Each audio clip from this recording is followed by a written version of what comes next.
Sudden గా తొలి మ్యాచ్లోనే టీమిండియాకు కళ్ళు చెదిరే విజయం సాధించి పెట్టాడు సూర్యకుమార్ యాదవ్. ఆస్ట్రేలియా బౌలర్లను చిరగబాదాడు. అయితే చివరి ఓవర్లో వరుసగా 3 వికెట్లు కోల్పోవడంతో స్టేడియం అంతా సైలెంట్ అయిపోయింది. చివరికి రింకు సింగ్ ఇండియాను 2 వికెట్లతో గెలిపించాడు. ఈ విజయంతో 5 టీ20ల సిరీస్లో ఇండియా 1-0 లీడ్ సాధించింది. చివరి ఓవర్లో 7 పరుగులు అవసరం కాగా తొలి బంతికే రింకు 4 కొట్టాడు. అయితే తర్వాత ఇండియా వరుసగా 3 వికెట్లు కోల్పోయి చివరి బంతికి 1 పరుగు చేయాల్సి వచ్చింది. రింకు తనదైన స్టైల్లో 6తో ముగించాడు.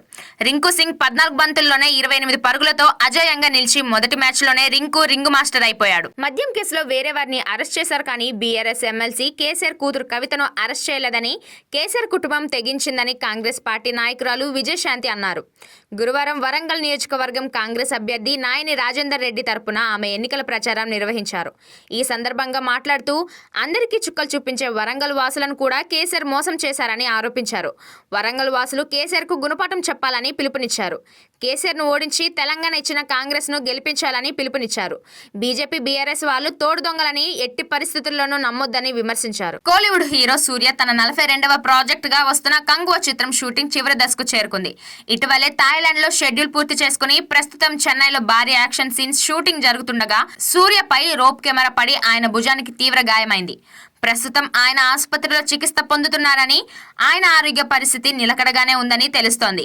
రోప్ కెమెరా సూర్య భుజానికి కాకుండా తలకు తగిలి ఉంటే పెద్ద ప్రమాదం జరిగి ఉండదని, సూర్య త్వరగా కోలుకోవాలని ఆయన అభిమానులు ప్రార్థిస్తున్నారు. నిత్యం ప్రశాంతంగా ఉండే విశాఖ ఈ మధ్య వార్తల్లో ప్రముఖంగా నిలుస్తోంది. ఇటీవల ఫిషింగ్ హార్బర్ లో జరిగిన అగ్ని ప్రమాదంపై ఇంతవరకు స్పష్టత లేదు. దాదాపు 40 బోట్లు అగ్నికి ఆహుతై గంగపుత్రులకు తీరని శోకం మిగిల్చింది. అయితే జనసేన అధినేత పవన్ కళ్యాణ్ నష్టపోయిన వారికి ఆర్థిక సహాయం ప్రకటించిన సంగతి తెలిసిందే. ఈ రోజు విశాఖపట్నానికి పవన్ రాబోతున్నారు. ఆయన నష్టపోయిన బోటు యజమానులకు ఆర్థిక సహాయాన్ని అందించి పరామర్శించనున్నారు. మంచువారి అమ్మాయి లక్ష్మీ ప్రసన్న ఇటీవల హైదరాబాద్ వదిలి ముంబైకి మకం మార్చిన సంగతి తెలిసిందే.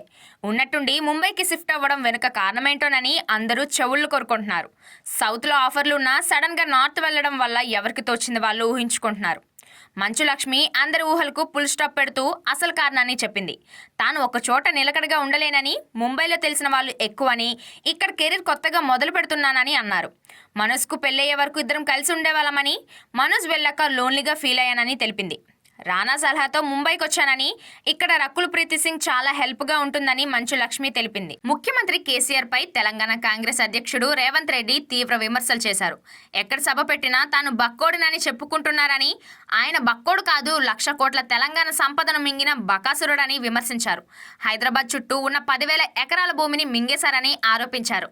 ఎన్నికల్లో ఓడిపోతే ఫామ్ హౌస్ కు వెళ్లి పడుకుంటానని చెప్పుకుంటున్నారని, ఫామ్ హౌస్ లో పడుకుంటానంటే గజ్వెల్ యువత ఊరుకోరని, పొలిమేరలు దాటే వరకు తరిమి కొడతారని అన్నారు.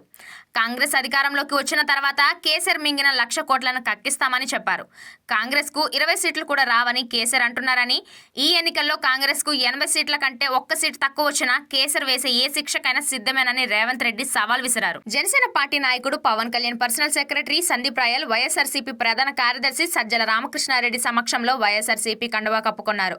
సందీప్ తో పాటు జనసేన పార్టీ రాయలసీమ రీజియన్ సమన్వయకర్త పద్మావతి కూడా వైఎస్ఆర్సీపీ తీర్థాన్ని పుచ్చుకున్నారు. పవన్ మాటల మాయలో పడి ఆయన కోసం, జనసేన పార్టీ కోసం ఎంతో కష్టపడి పనిచేసినా సరైన గుర్తింపు లేదని, పవన్ ను నమ్ముకుంటే తమలాగే అందరూ నట్టెట్ట మునిగిపోవాలని సందీప్ తెలిపారు. తల్లిదండ్రులు ఎవరూ తమ పిల్లలను పవన్ వెంట పంపొద్దన్నారు. అన్యాయాన్ని ప్రశ్నిస్తానని, రాజకీయాల్లో మార్పు తెస్తానని చెప్పే పవన్లోనే నిలకడలేదని విమర్శించారు. సీఎం జగన్ డిసెంబర్ 8న విశాఖకు మకం మార్చబోతున్నట్లు వైసీపీ అధికార వర్గాలు చెబుతున్నారు. ఇప్పటికే మిలీనియం టవర్స్ ను మంత్రులు, ప్రభుత్వ శాఖల కార్యదర్శులు వివిధ విభాగాలకు చెందిన అధికారులకు కేటాయించేశారు. ఎందరో యువతకు ఉద్యోగ అవకాశాలు కల్పించిన మిలీనియం రూపు మారిపోయింది. అప్పుగర్లో ఉన్న ఏపీ టూరిజానికి చెందిన హరిత రిసార్ట్స్ ను కూడా అధికారులకు కేటాయించనున్నారు.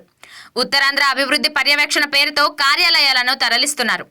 ప్రపంచంలో ఏ నాయకుడికి లేని అత్యంత విలాసవంతమైన రాజామహల్ 433 కోట్లతో రుషికొండపై సీఎం జగన్ కోసం నిర్మించారు. ఆ రాజామహల్ చుట్టూ ఉన్న పచ్చదనానికి 21 కోట్లు ఖర్చు చేశారంటే ఎంత సుందరంగా ఉంటుందో అర్థం చేసుకోవచ్చు.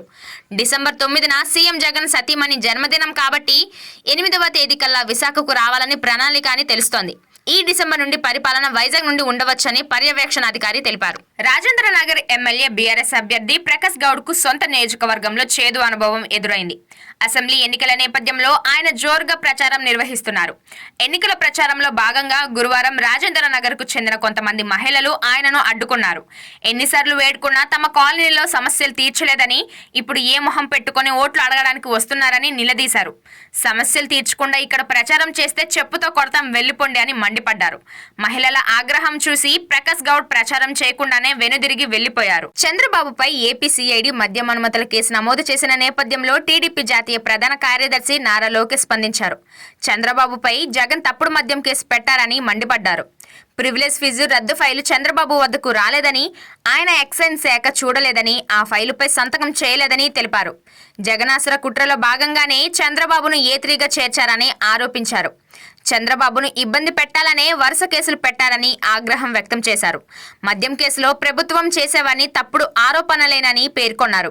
ఫైల్ పరిశీలించకుండా సిఐడి కేసు పెట్టారని అన్నారు. ఏపీలో ప్రభుత్వ పథకాల మాటన భారీ అవినీతి జరుగుతుందని, దీనిపై సిబిఐ విచారణకు ఆదేశించాలని నరసాపురం ఎంపీ రఘురామకృష్ణంరాజు దాఖలు చేసిన పిటిషన్పై ఏపీ హైకోర్టు విచారణ చేపట్టింది.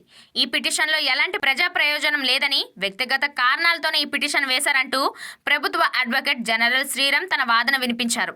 రఘురామకృష్ణంరాజు తరపు న్యాయవాది వాదిస్తూ పిటిషన్ వేయగానే ప్రభుత్వం కొన్ని రికార్డులను ధ్వంసం చేసిందని న్యాయస్థానానికి వివరించారు. వాదనలు విన్న పిమ్మట హైకోర్టు ధర్మాసనం సీఎం జగన్తో సహా 41 మంది ప్రతివాదులకు నోటీసులు జారీ చేసింది. ప్రతివాదుల జాబితాలో సీఎంతో పాటు పలువురు మంత్రులు, అధికారులు కూడా ఉన్నారు. తదుపరి విచారణను డిసెంబర్ 14కి వాయిదా వేసింది. ఆంధ్రప్రదేశ్ రాష్ట్రంలో ఎన్నికల విధుల గురించి సీఎం జగన్ కు ఎదురుదెబ్బ తగిలింది. టీచర్స్ కి బోధనేతర పనులు అప్పగించకూడదని జగన్ ప్రభుత్వం జీవో జారీ చేసిన నేపథ్యంలో కేంద్ర ఎలక్షన్ కమిషన్ జగన్ ప్రభుత్వానికి షాక్ ఇచ్చింది. ఓటర్ల జాబితా నుంచి ఎన్నికల కౌంటింగ్ వరకు వాలంటీర్లను, సచివాలయ సిబ్బందిని నియమించాలని అనుకున్న సీఎం జగన్మోహన్ రెడ్డికి ఈసీ చెక్ పెట్టింది. ఎన్నికల విధులు అనేవి రాజ్యాంగబద్ధ విధులు కాబట్టి, టీచర్స్ ట్రైన్డ్ మరియు నిబద్ధత కలిగిన వారు కాబట్టి వారే అర్హులని ఆదేశాలు జారీ చేసింది. ఏ రాష్ట్రమైనా అర్హత కలిగిన వారికే ఎలక్షన్ డ్యూటీ ఇవ్వాలని ఈసీ తెలిపింది. రాష్ట్రంలో ఉన్న టీచర్స్ వివరాలను పంపాలని ప్రభుత్వానికి ఈసీ ఆదేశాలు జారీ చేసింది.